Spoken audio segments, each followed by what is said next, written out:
离湾过清华通批，台南区农会现任的总干事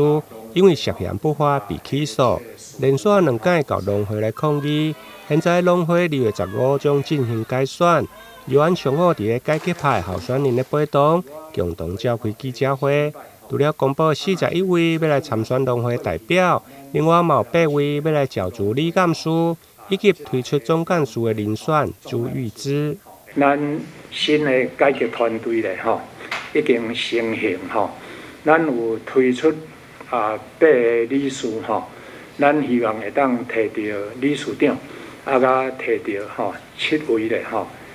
理事安尼吼。咱有40即个立委咧代表选出42位的代表嘛有一寡无竞选的差不多伫个10几个小组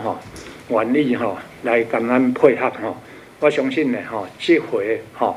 推动农会选举的改革咧咱绝对有信心会当来得到到最后咧咱农民的支持顺利咧来推动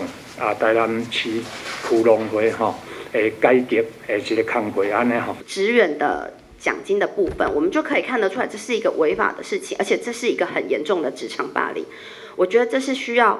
组织需要改进、需要改革的地方。我希望可以让这个组织更透明，把农会应该要还给农民，要好好照顾我们的员工，然后改革农会，让农会可以永续经营。这是我的想法。离湾郭清华表示，台南区农会对现任的总干事杨宪仁甲伫顶一代联合掌控40外档，现在阁要传予后一代来经营。离湾为了总结设施甲利用端，特别结合改革派的人士出面来竞选。伫个竞选期间，改革派嘛感觉双方权力的无对等，因此除了呼吁农会员工要保持中立，另外嘛希望主管机关市府农业局要严格来监督选举的查核，确保农会选举的公平甲公正。